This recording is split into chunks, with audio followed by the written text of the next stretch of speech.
ဘက်တောင်ကတော့မြူလေးတွေစိုင်းနေပြီပေါ့နော်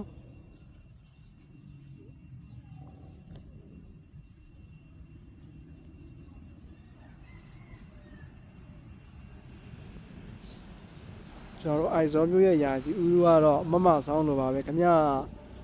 အခုကျွန်တော်ကနေသားလို့ဆိုပြီးမှအဝတ်လှမ်းတယ်ပေါ့နော်ဟိုတက်ရက်ပေါ်ဆုံးထပ်မှာဟိုတော်လှမ်းတယ်ပြီးတော့မကြပါဘူးနိုင်ဝဲမကြဘူးနောက်15မိနစ်20လောက်နေတော့ဟောပေါ့ဘဝပြန်အောင်မယ်ပြီးမိုးရွာချင်းရွာမယ်မရွာရင်မှိုင်းနေတိုက်တယ်ပေါ့နော်ဒါကတော့ကျွန်တော်တို့တိုက်ရဲ့နောက်က7 day အကြောင်းပေါ့နော် sorry ကျွန်တော် Catholic school ပေါ့နော် Catholic school ပါခင်ဗျာဒီနေရာကတော့ကျွန်တော်တို့အိုက်ဇောမြို့ရဲ့နာမည်ကြီးတဲ့လိတ်တန်ရှိတဲ့နေရာပေါ့နော်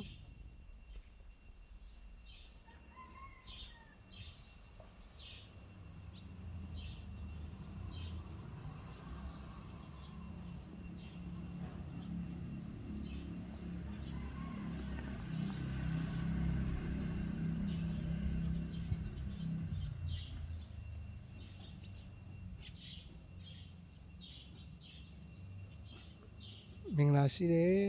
နေ့ရက်လေးဖြစ်ပါစေဟိုဘက်မှာဆိုတော့ရာဒီတော့တော်တော်လေးကိုကောင်းတယ်ကောင်းကင်လည်းပြားပြီးမှဒီဘက်မှာကျတော့မိုင်းနေတိမ်နေနဲ့ပြင်းနေတယ်ဒီဘက်မှာကျတော့အမတရားရပါပဲခင်ဗျကျွန်တော်ရှင်းနာလေးကိုပြပေးမယ်နော်ရှင်းနာလေးကိုသွားမယ်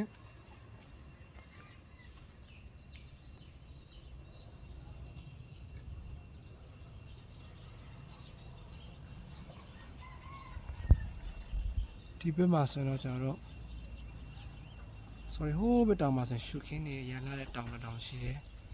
ကျွန်တော်အားရကြီးတစ်ခါကြာရင်တော့အဲ့ဘက်ထဲသွားဖို့စိတ်ကူးထားတယ်ပေါ့နော်ဒီမှာဒီနေရာလေးဆိုတော့တော်တော်လေးလှတဲ့တိမ်နေနဲ့ကျွန်တော်တို့ညူကိုတွေနဲ့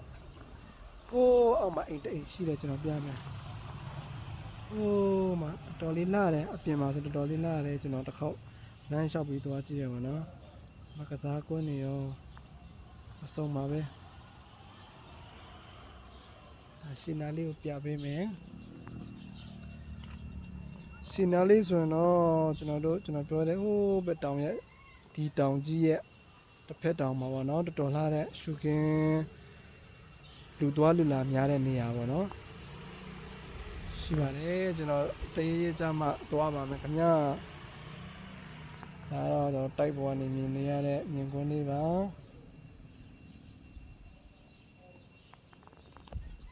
ကျွန်တော်ဒီအောက်ဘက်လန်သွားမယ်ဆိုရင်တော့ဒီအောက်ဘက်လန်သွားပြီးတော့နှစ်လမ်းရှိသေးတယ်အဲ့နှစ်အပေါ်ထပ်ဆိုကျွန်တော်တို့ကျောင်းပေါ့နော်ဒီအောက်ထပ်ဆိုတော့ကျွန်တော်တို့ college သွားရပဲပေါ့နော်အိုးမှာ college ကဒီမှာ college ဒီဘက်တောင်ကိုသွားမယ်ဆိုတော့ကျွန်တော်တို့ tourism နေကျွန်တော်ပြောတဲ့ဟိုဘက်ရှုခင်းလာတဲ့နေရာတောင်ကိုသွားတဲ့နေရာပေါ့နော်တော့သွားရတာကျွန်တော်လည်းမရောက်ဘူးသေးဘူးမြေပေါ်နေတော့ကြည့်ထားတယ်ပေါ့အဲ့လိုပုံစံလေးပါခင်ဗျာဆိုတော့နောက်ဗီဒီယိုတွေမှာ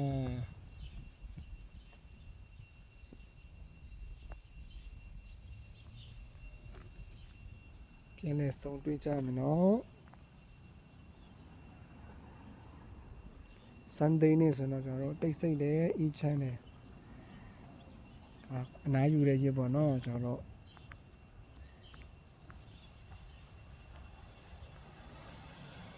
ော်ထင်တော့ဟိုးဘက်တောင်လဲတော်တော်လေးလှမယ်ထင်တယ်ဒီဘက်တောင်ပေါ့နော်ကျွန်တော်ကီမိုတောင်နဲ့နည်းနည်းဆင်တယ်ကီမိုတောင်သိရမလားတော်တော်လေးလှမယ်ထင်တယ်အဝေးကနေကြည့်ရအောင်မှဒီနေလေးစတော်တော်လေးလှတယ်ဒါဆိုင်ကယ်ရှိရင်တော့